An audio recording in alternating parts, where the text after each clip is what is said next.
The Shadow Curse lands may look terrifying, from whispering shadows to corrupted enemies and an unhinged, invulnerable man at the reins. However, for Tavni and co, the real threat here is chance. Our leading lady, along with her party and her deranged and bloody track record, are finally venturing into arguably the best act of Baldur's Gate 3, ready to spin a number wheel to make every dialogue choice. If you haven't seen the video for Act 1, I've linked it up in the corner of this video as well as in the description. Feel free to give it a watch for the full rules and story, but as a quick summary, the name of the game is that we are rolling for every single dialogue option in this run and not using inspiration or reloading. The story in this run is all up to fate, but there are many very important choices to be made, so without further ado, let's venture into the shadows. Our party continues out into the Shadow Curse lands and get approached by a goblin who warns us about the curse. She tells us to find a light source and to avoid going too far into the shadows. I have Zenith cast daylight on himself to illuminate everything surrounding our party, but Tavni wanders too far by accident and gets afflicted by the curse. This won't be the last time this happens, by the way, and it did my absolute head in during my playthrough of Act 2. We keep running deeper into the shadows and eventually come across a group of strangers. One of the goblins asks us if we're the ones that they're supposed to escort to a place called Moonrise Towers. We tell them this is correct, and the goblin tells us to speak to Kansif. We find Kansif and speak to him, and he asks us if we brought the liar, to which we inform him that this is a very stupid question and we don't answer stupid questions. He informs us that the liar is needed to summon somebody special who will be able to guide us through the Shadow Curse lands into Moonrise Towers.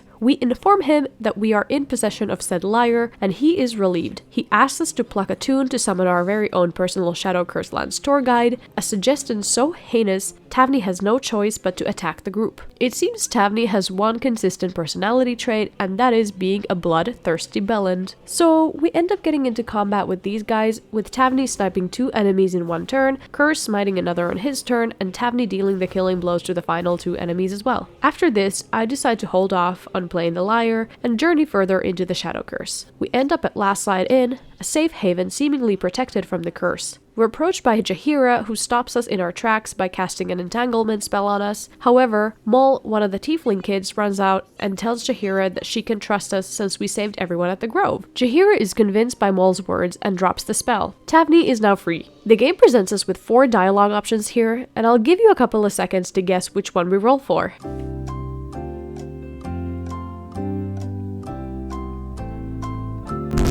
Yep, of course. Unimpressed by Jaheira's initial distrust towards her, Tavni decides to say fuck Longstrider Inn and attacks. This aggroes Jaheira, of course, along with a few of the Harpers who are standing close by. Tavni quickly snipes Jaheira while keeping her distance. This triggers more enemies to join in, including Marcus. However, Curse destroys him without any issue. The rest of the fight goes on without a hitch, although Will summons yet another method into the combat. After this, I decide to just leave Longstrider be. Since we decided to fight everyone at the gate, it means everyone is aggro anyway, so there's no point. I guess this means that I won't be lifting the Shadow Curse for the first time literally ever. It is then time to rest, and Mizora decides to drop by to inform us that quote-unquote Zariel's asset has been captured and trapped in Moonrise Towers, and tells us we must go free this asset. Oh, and if we don't do as she says, Will gets turned into a lemure and sent to the hells forever. The next day, I decide it's time to venture into Moonrise Towers, but what I don't know is that unless you already have the blessing from either the Pixie or Isabel, any light source that you have gets automatically snuffed out and you get afflicted by the Shadow Curse. I've never ever ventured out here without getting one of the blessings first, so I didn't even think of this. I quickly run back out and decide to return to where we killed Kansif and his group to go summon our tour guide. On our way there, the party kept getting too separated and getting Shadow Cursed, which did my head in. I normally love this act, but my god, not having the blessing makes things so freaking annoying. Anyway, we play the liar and summon our creepy ass tour guide who runs up to us. He sees the massacre caused by us and he's like, "What happened to them?" And we're like, "IDK bro, we just found them like this." And he believes us. He then asks us if we're ready to start heading down to Moonrise Towers, to which we say yes. What follows is the most uncomfortable journey down to the towers, during which nobody says anything except for Karnis rambling to himself endlessly. They should stay closer, my queen. They should stay in the light. Come back! They must stay in the light, Majesty. Return to the light. Do not stray. Halfway through our journey, we're ambushed by some harpers. We lay down a wall of fire through which Karnas chooses to walk through and then yells at us to be more careful. I didn't think we'd be able to find an individual as unstable as Tavni, but somehow we have achieved this, which is incredible. Will then decides to turn himself into a sheep. As a side note, I've written LOL, I love this game, it is so unserious in my notes. We let Karnas take care of the last remaining harper and then carry on. Again, Karnas just kind of rambles to himself the entire time rather than giving us the sightseeing experience we thought we were signing up for. But they won't stop us. They can't stop us! Do the fools want to die in the dark, Majesty? They leave us again. Tavni decides that once this is all over, she will be giving him a 1-star review on TripAdvisor. We eventually make it to Moonrise Towers and Karnas scuttles away in the most creepy, disgusting way imaginable. We venture into the entrance hall where Minthara is being interrogated by Zrel and Ketheric Thorm. We decide to stay fully silent and just watch while they absolutely tear her a new one. They reveal to Minthara that she will be executed as well, and the game gives us a few choices as to how to react to this. Tavni rolls for the option to attack, and this is where even the game is like, whoa, maybe not, lol. We get to roll again, luckily, and this time we roll for the option of vouching for Minthara, asking them to spare her. As a side note, Minthara is probably my next favorite companion in the game, so standing up for her here made me really happy. The guards drag Minthara away into prison, and we get to see exactly why it would have been a disastrous choice to try attack Ketheric Thorm here. One of the goblins attacks him by throwing a battle axe in his face, and he reacts as if she just merely sneezed in his face. Zrel leaves us to deal with the remaining goblins, and we decide to murder them. We then run into the prison to go after Minthara, where she is being mentally tortured by some Moonrise Towers guards. We convince them that Minthara is our prisoner, and we have come to handle these matters ourselves, and they believe us. And then, naturally, we roll to attack them. It's actually incredible how drawn to the attack option Tavni is. We quickly clear these guards, and Minthara thanks us for saving her. We ask her what they were doing to her, and she explains that they were trying to break her mind. We respond saying, wow, that's awful, but now we must kill you ourselves. When this happened, I genuinely had to sit back for a second and take a deep breath out of sheer disappointment. Once again, this playthrough was forcing me to be terrible towards my favorite companions. And then, after pondering about the unfairness of life and the universe for a few moments, I proceeded to kill Minthara. Rest in peace. I then decided that the only way to atone for my sins was by freeing all of the other prisoners in Moonrise, so I proceeded to do just that. I first cleared all of the guards, then spoke to Wulbren. We throw his hammer to him, and we all run to the boat behind the cells. I then realize I can't tell them to go to Last Light Inn, which I normally do, because, well, I haven't exactly been to there myself, so instead I just tell them to get on with it and start rowing, which they all do. To where, that part is unknown to me, but they sail into the darkness, and I get to feel better at least for now, knowing that I spared at least a couple of allies in this playthrough. The next night, we stumble upon Will dancing on his own. We tell him he should keep practicing, an insult which he doesn't really seem to care about, because then he asks if he could have this dance. We say we're not interested, but then change our minds and say sure. We proceed to dance, Will doing his little routine first, and then Tavni absolutely nails her performance check and throws some ass. How utterly charming!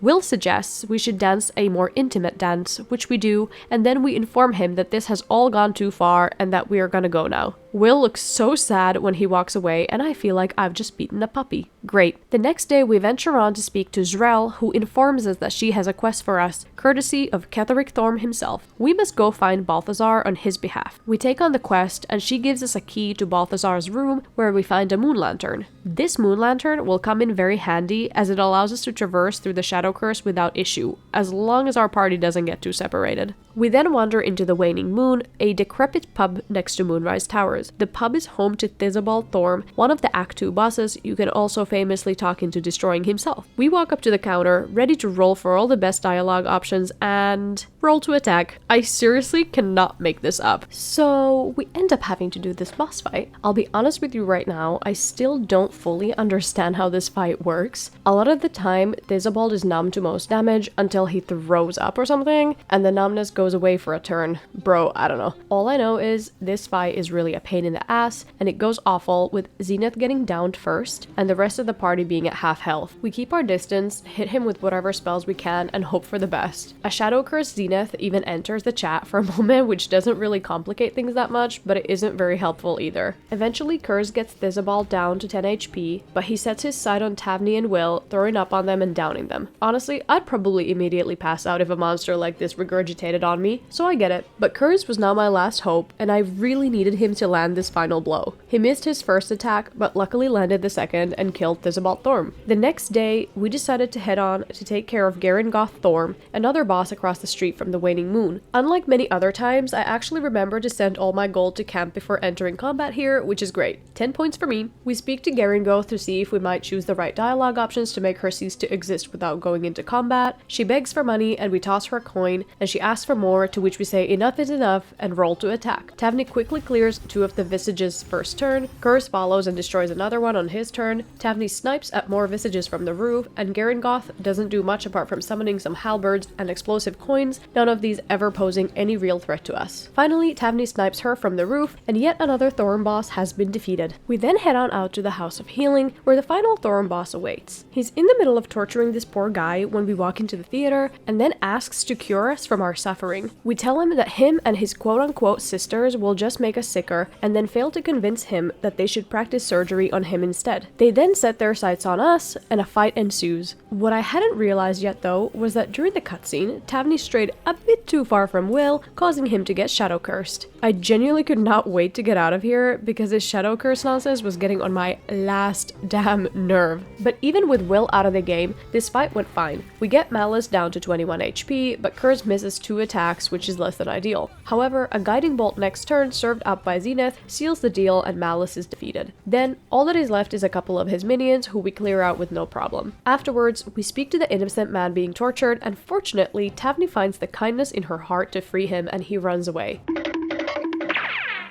We then run into Arabella outside of the House of Healing, who asks us to find her parents for her. We promise her we'll do it, and she wonders if she could stay with us at camp, to which we say no way, and Arabella runs away. Great. We then carry on towards the mausoleum, where we solve a little puzzle that opens up a hidden door. We then descend deeper into the mausoleum, into the Gauntlet of Shar. I should note here, since we don't have Shadowheart, I have zero intention to do the trials. Although, admittedly, I rarely do them in a normal playthrough anyway. We run into some very hospitable skeletons, Stupid worm-infested cockhead! who tell us our presence has triggered the shadows, and we soon find out what this means. A few mysterious-looking portals appear on the floor and begin spitting out enemies at us. However, unlucky for them, we make quick work of them and continue on. Further into the gauntlet, we run into more of these very kind skeletons, Rancid donkey scrotum! and get into yet another combat, with more portals and more enemies appearing out of them. This fight goes down without a hitch, as we're able to keep up pretty well with destroying the portals, and our skeletal minions keep wailing on the appearing justiciars. After the fight, we enter Balthazar's chamber, where he tells us he needs us to clear a path for him to the relic, Nightsong. We convince him to give us extra resources to succeed in this task, and he gives us a bell to summon flesh. However, we tell him to keep his bell, as this isn't our problem to solve. Balthazar tells us we must obey him, and we try and fail to intimidate him. Unsurprisingly, the situation escalates to a combat. However, Balthazar is too weak against our party, and a couple of arrows, a divine smite, and a lightning bolt take him down. After that, we turn our focus on all of his minions, with another one of Will's lightning bolts taking care of an enemy. However, he gets paralyzed by one of the ghouls and subsequently downed. Curse kills the 2 ghouls, and Flesh runs towards Tavni but luckily misses. However, after a few hits from Curse and a couple of arrows from Tavni, Flesh goes down as well. After this, it is time to carry on to acquire the one umbral gem that we'll be needing. We head on into Yurgir's lair, where him and his Mergons are waiting to ambush us. We get to talking, and it's all a very long story, so let me make it short. We ask him some questions, he rants about his contract with Raphael, and we attack him. Some water, cold damage, and lightning damage is all it takes to destroy Yurgir, after which we go after all the Mergons. They're a bit tougher, but still nothing we can't handle. We then choose to kill some rats, lick a dead spider, kill some more rats, yes, all through through dialogue options, might I add. Tavni apparently fucking hates rats. We then go into ultimate stealth archer mode and snipe all of the guards in the library without getting spotted, then enter in to grab the Spear of Night. We then use the one umbral gem that we have to descend down deeper into the gauntlet and use a scroll of knock to open the door. We grab the fast travel point,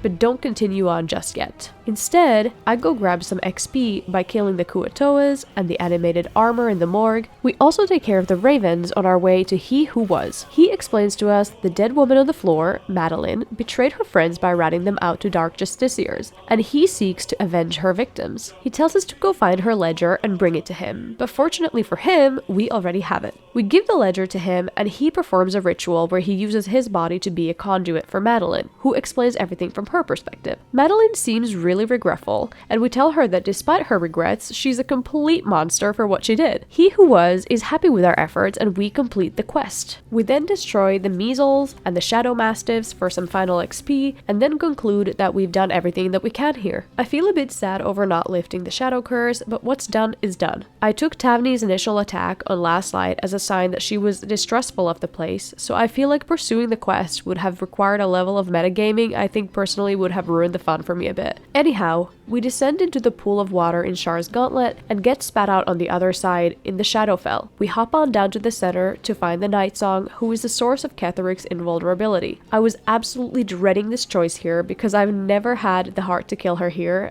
and to my surprise, Tavni immediately chooses to free her. I could have cried tears of joy, honestly. She tells us to get ready because we're gonna go kill Ketheric, and then flies away. We immediately make our way to Moonrise Towers to go aid her in the quest to kill Ketheric Thorm. But first, we have to fight our way in with Zrel and other minions of Ketheric waiting for us. I start by sniping Zrel, and then have Zenith create water on Zrel and other enemies in the middle. Will then cast a couple of ice storms and deals the final blow to Zrel with Magic Missile. He also triggers a wild magic surge that makes all of us blurred, which is a great bonus. Tavni then one-shots all of the archers who are up in the rafters. The adepts keep casting Hunger of Hadar on us, but luckily it doesn't do much damage, and a magic missile from Will makes sure one of the clouds goes down as the enemy loses concentration. Tavni Misty steps into the rafters next and begins sniping enemies from there. The Harpers are zero help in this fight as they all keep slipping on ice. However, Tavni finally finishes the fight with an arrow at the one remaining gnoll, and we're free to move on. We enter the Ketheric fight, and I realize that Karnis is here too. I knew he can appear here, but since I've always killed him for the pixie blessing, I've never experienced this in my game. I start to panic a bit since this is a really hard fight on its own, and now we have another boss to worry about on top of Ketheric. Needless to say, this fight does not end well. For some reason, I decide to have Will trigger a wild magic check when Ketheric attacks him, which turns him, Karnis, Elin, Kurz, and Zenith into cats and dogs. He subsequently gets downed, with Tavni going down next. Ketheric also downs Zenith, and at this point I know I can't do this. Ketheric and Karnis start wailing on Kurz until he goes down too. I reload the game and decide to do some preparation this time. I have everyone cast Mirror Image and Blur on themselves, as I luckily have exactly the right amount of scrolls in my inventory. We restart the fight, this time much more prepared, and Tavni decides to focus first on Karnis. Something unexpected happens here, however, with Karnis getting blown off the rooftop. Although, this doesn't kill him, and instead he gets stuck in the lower levels of Moonrise. I'm not mad about it though, because at least this means he's out of the fight for now, and we can focus on just Ketheric. Zenith lands a confusion spell on Sistera, and by some grace of some higher power, Ketheric actually slips on our ice left behind by an Ice Storm spell. With Sistera and Ketheric effectively out of the picture, the fight becomes a lot less threatening. Will blasts Ketheric with a Chain Lightning and an upcast magic missile, which is enough to trigger him to leave the fight. A big tentacle grabs him and Elin, and they exit the fight. We still have a lot of Necromites, and Karnis of course to take care of. Each round of combat begins with a brief intermission of Karnis screaming at us several floors below, which had me cracking up this entire fight.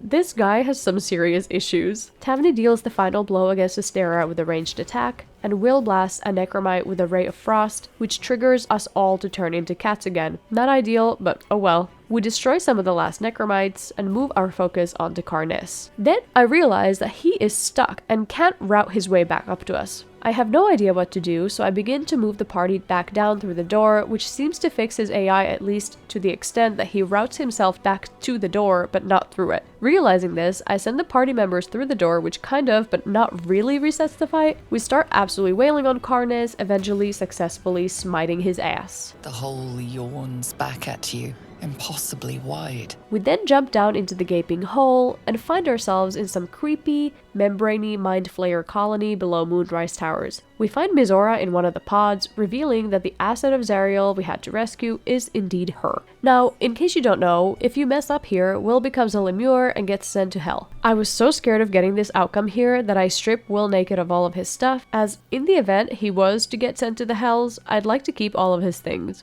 We begin to roll our dialogue options and we roll to examine the device on the left, which we fail, and then roll to activate the device on the right. This is actually the right choice, so I'm genuinely so flabbergasted and so happy that we managed to do this. Yay to keeping Will! We then come across this other mind flayer device that controls a bunch of the pods around us, some with people inside. Tavni swiftly chooses to purge everyone inside the pods, and we continue on through the colony to finally face Ketheric. We sneak into where he is hiding and begin our preparations. We place Tavni near the mind flayer to take it out first, and Will next to Elin so he can free her. We also have a couple of summons in tow, just to hopefully bait some of the enemies to attack them instead of us. Tavni shoots the first arrow at the mind flayer, which triggers combat. Zenith wets Ketheric, no, not like that, and blasts him with a cold glyph of warding, doing a decent 44 damage. None of us do much damage to Ketheric, apart from Zenith, who casts another glyph of warding on him, this time dealing 20 damage. Ketheric is still pretty close to going into phase 2 though, so I'm not too worried. On Tavni's turn, she gets one ranged attack in, and Ketheric is left with only 21 HP. A final ray of frost from Will does the job, and what started as a Ketheric fight turns into the Merkel fight. Kurz is near death, but blasts Merkel for 98 damage with a chain lightning, and Elin follows by doing, well,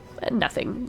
On Tavni's turn, she hides to get advantage on the next attack roll and hits him, and Merkel hits us back with a Gaze of the Dead, which fails to frighten us due to our elixir of heroism. We fly back to keep our distance, and we have Zenith wet Merkel, no, not like that, so that we can blast him for extra lightning damage on Will's turn. The little brain guys focus on our summons as planned, and then it is Will's turn. He hits Merkel for 76 damage with the chain lightning, which is slightly less than I was hoping for. However, using our sorcery points for a quickened spell allows us to cast another chain lightning, which does a whopping 104 damage and leaves Merkel at just under a third of his HP. Kurz does another 58 damage with the help of a lightning bolt, and then goes down as Merkel hits him with another Gaze of the Dead. On Tavni's turn, she flies back into position and hides. Shooting a lightning arrow doesn't do as much damage as we'd like, but we luckily survive yet another Gaze of the Dead and leave Merkel at 13 HP. A final glyph of warding from Zenith is enough to destroy Merkel, and he morphs back into Ketheric. Elin plays Dance Dance Revolution on his corpse,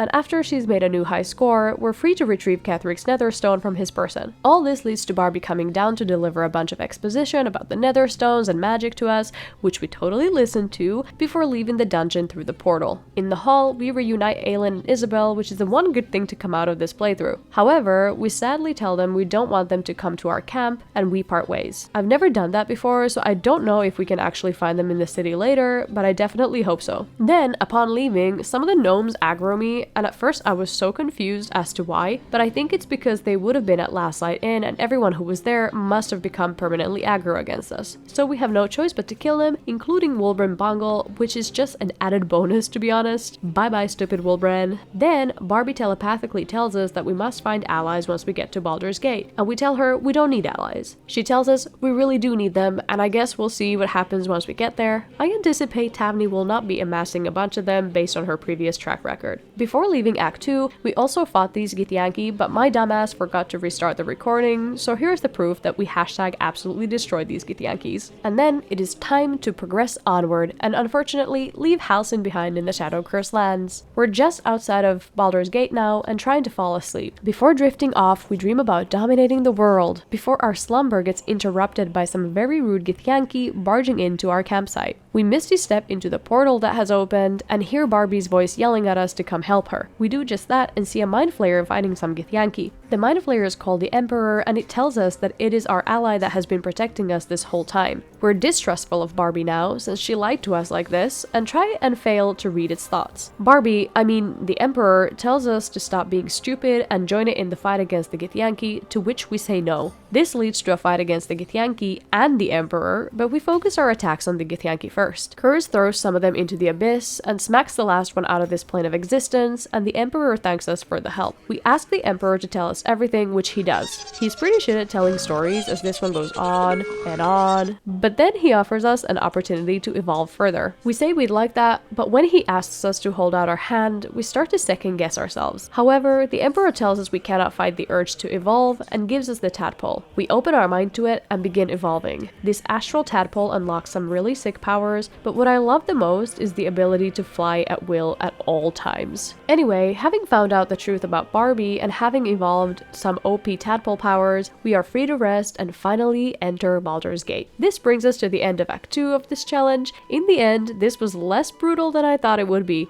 I'm pleasantly surprised that Tavni is venturing out with Will still in the party, and that she didn't elect to kill the Night Song. Of course, we lost Jaheira and left Halsin behind, but all in all, I think it could have gone way worse. Venturing out into Act 3 will be interesting, as it has so much to do and see. I already feel overwhelmed at even just the thought. However, I'm more excited than anything to see what ends up happening here and how we conclude Tavni's story. If you enjoyed this video, consider liking and subscribing to help me do more stupid stuff in games in the future. Thanks for watching, I hope you have a great rest of your day. Bye!